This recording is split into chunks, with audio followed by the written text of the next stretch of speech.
This is a day and night of death and defiance, when 100 gallant men were outnumbered by the mightiest warrior nation on earth, but not outfought.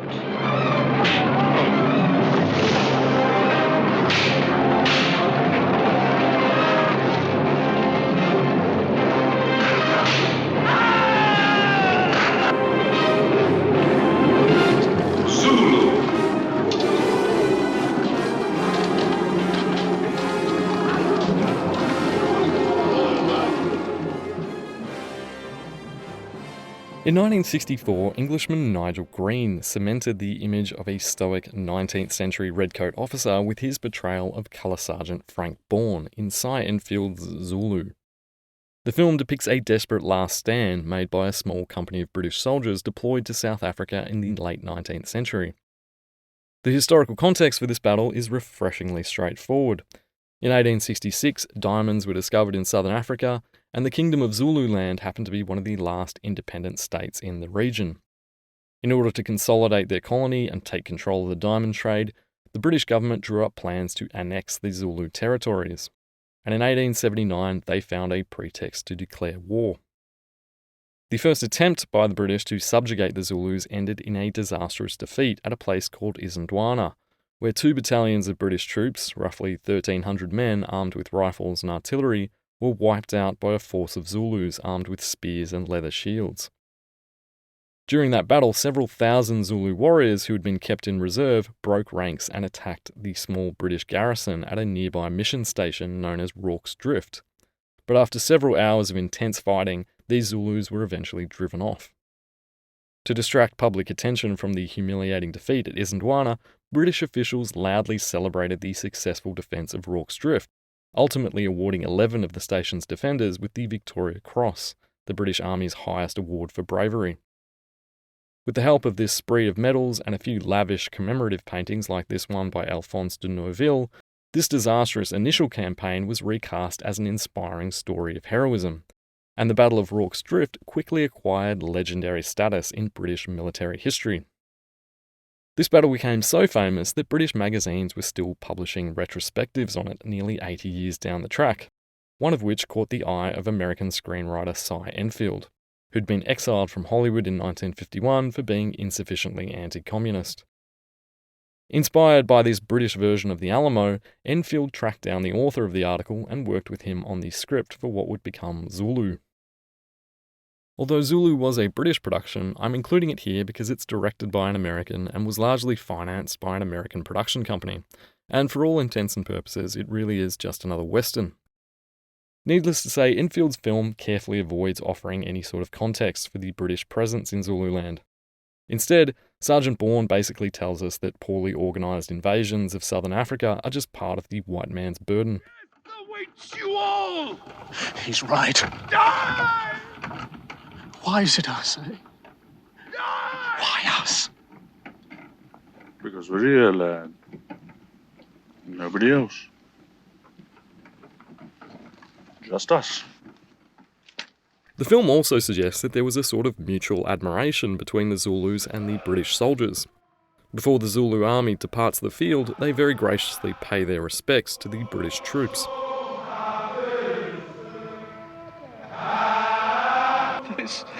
They're saluting you.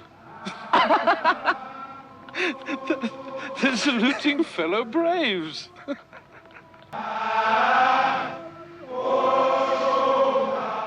But in reality, there didn't seem to be much love lost between the two sides. The only part that the specific Zulu contingent that attacked Rorke's Drift had played in the conflict up to that point had been hunting down the survivors of Isandlwana as they fled back towards British territory. And when the battle at the mission station was over, the British soldiers spent several hours systematically executing dozens of wounded Zulu warriors.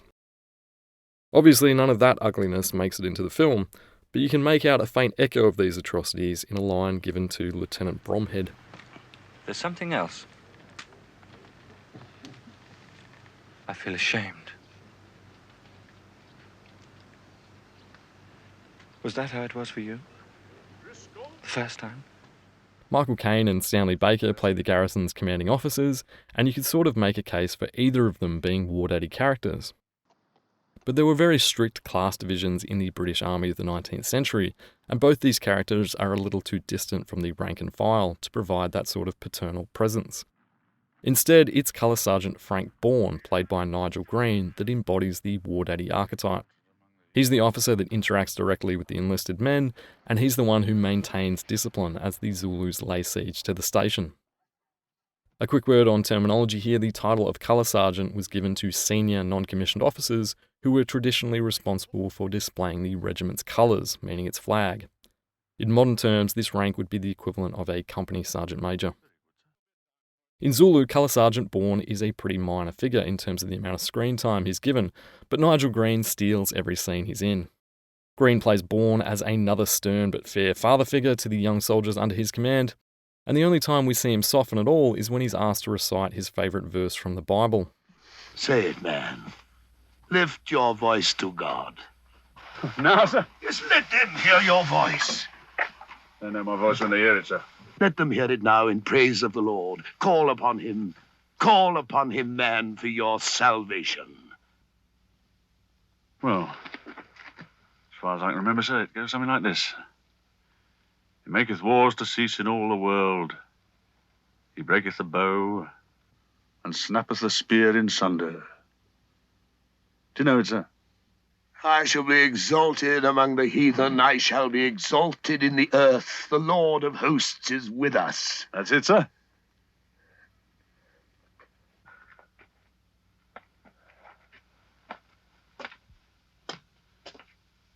All right, nobody told you to stop working. You lead backsided, get sweating. In order to ratchet up the tension, Endfield has the resident preacher at the mission station succumb to whiskey and panic, providing Bourne with an opportunity to steady the nerves of one of the younger soldiers. Go to the others. Boy, go to the others.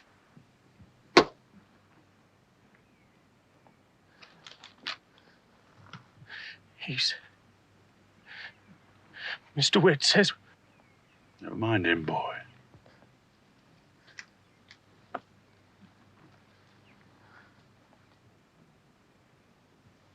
Now, you cut along back to the ramparts with your mates.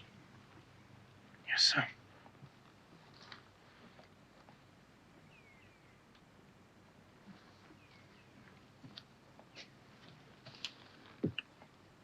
Mr. Witt, sir. Be quiet now, will you? There's a good gentleman. You'll upset the lads.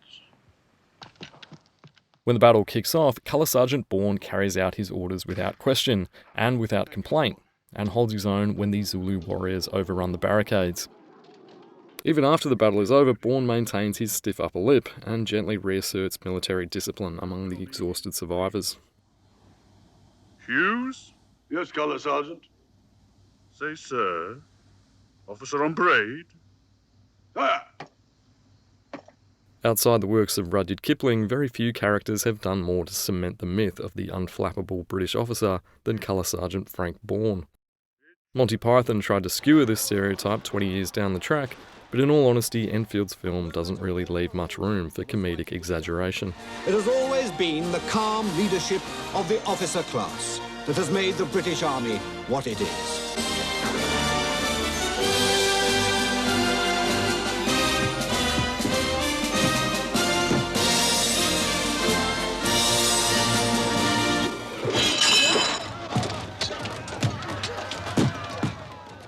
So how does Green's portrayal compare to the real man?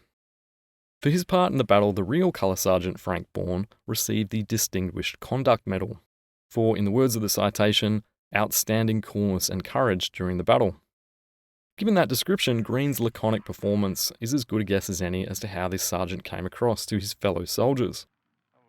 The only problem is that Green was 40 years old when he was given the role, and he's 6'4" and built like Hercules. Whereas the real Frank Bourne was in his early 20s. He was 5'6", and by all accounts a pretty rangy young guy. So was this casting decision purely just creative license on the part of Endfield? Maybe, maybe not. My guess is that Green was cast based on the one surviving portrait of Bourne, but this image was taken in 1905, when Bourne was a 50-year-old captain in the British Army with 3 children and a long career behind him. There aren't many photos of Bourne as a young man, But here's how he described himself when reflecting on his deployment to South Africa years later. I was only 23, very nervous, sensitive and afraid of my new responsibilities. Several men of the company were my own age, others older, some old enough to be my father. But after a few months I felt secure and thought I was getting along quite well.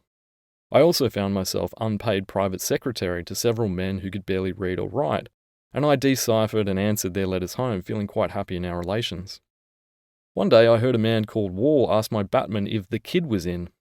A day or two later I asked Partridge casually who the kid was and received the answer, "Why, you are, of course."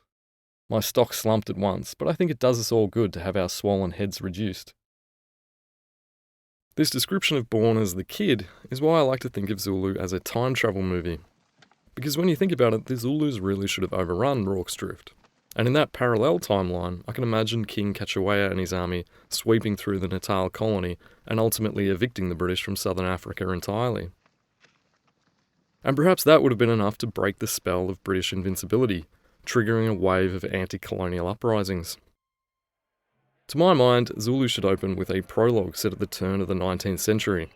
As the empire falls apart, British officials commandeer H.G. Wells' time machine and send our version of Frank Bourne back to 1878 to prevent that first domino from falling. That would explain why in the film Colour Sergeant Bourne is so old, and why he appears so calm and collected. It's because he's been through it all before. But obviously it was still a very narrow victory, so to remind himself that it can be done, he's gone back wearing the medals that he won in battle all those years ago. Right! Stop! Quick! March!